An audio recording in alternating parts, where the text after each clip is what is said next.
Ipanumpa kong ditikabian ug pagahugtan ko ang tanan. Ipanumpa kong di gyud ko mubuhi ang kinabuhi ko kanimo lang.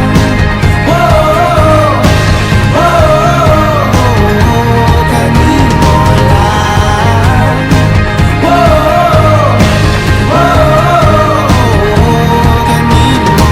Saksi ang langit sa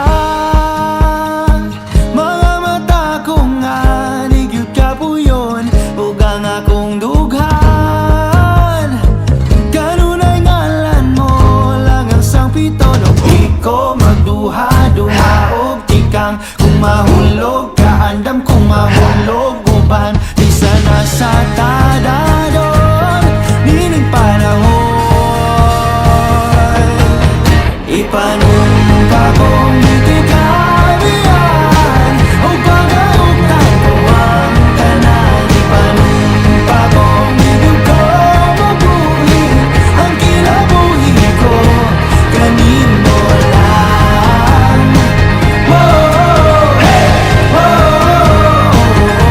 Kanimo lang.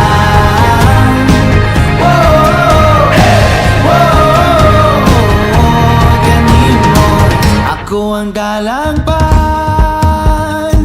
ako imong tamin o ginagiban, luyo nining tanan. O kung may klaro man ang kalibutan, di ko magduha-duha o tikang kung mahulog ka andam kung mahulog uban sana sa tadadon nining panahon. Ipanumpa kong ditikabian ug pagahugtan ko ang tanan. Ipanumpa kong di gyud ko mubuhi ang kinabuhi ko kanimo lang. Kanimo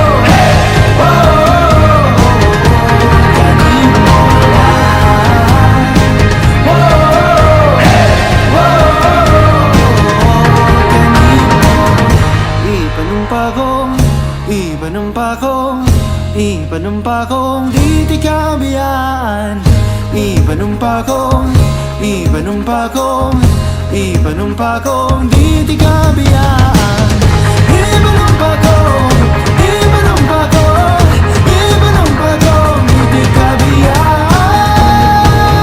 Ipanumpa kong ditikabian ug pagahugtan ko ang tanan. Ipanumpa kong di gyud ko mabuhi ang kinabuhi ko kanimo lang.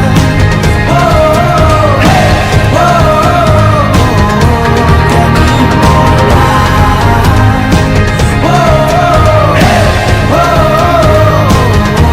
Kanimo lang.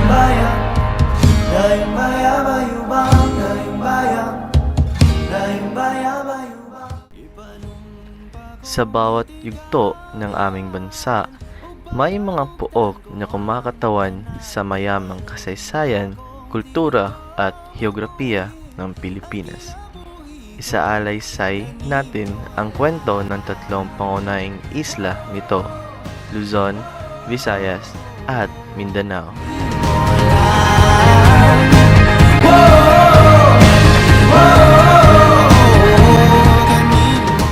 Luzon, ang pinakamalaking isla sa Pilipinas. Kilala ito sa mayamang kasaysayan nito, kung saan ang mga sinaunang kabihasnan tulad ng Igorot, Ifugao at mga sinaunang Muslim communities ay namuhay. Ang kasaysayang ito ay bahagi ng ating pagkakakilanlan.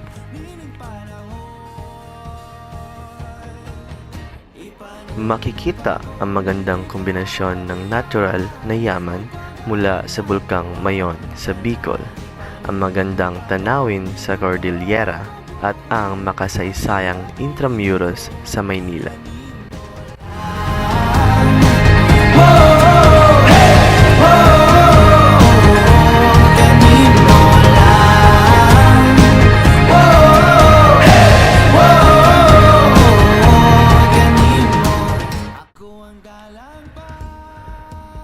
Visayas, nararanasan ang pagiging masaya at makulay na kultura ng mga Bisaya.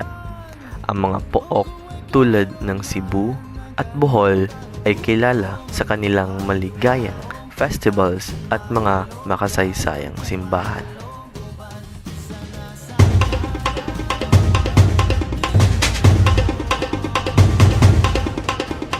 Ang Visayas ay tahanan ng mga natatanging kultura at tradisyon na nagpapalaganap ng kasiyahan at pagkakaisa. Ang kinabuhi ko, kanino lang. Oh, oh, hey, oh, oh, kanino lang. Oh, hey, Samantala, sa Mindanao, makikita natin ang kaharian ng mga tribo at etnikong grupo. Ito ay tahanan ng mga Muslim communities tulad ng Maranao at Maguindanao.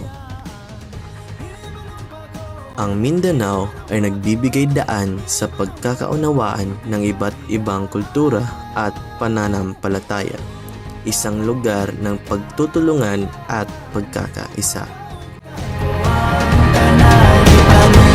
bagong linggo ko bubuhin. Ang kinabuhi ko, kanino lang. Oh, hey, Sa Luzon, Visayas at Mindanao, makikita natin ang pagkakaiba't pagkakapareho ng mga lugar na bumubuo ng Pilipinas. Ang kanilang kasaysayan, kultura at heograpiya ay nagpapamalas ng yaman at pagkakaiba ng ating bansa. Tayong bayan,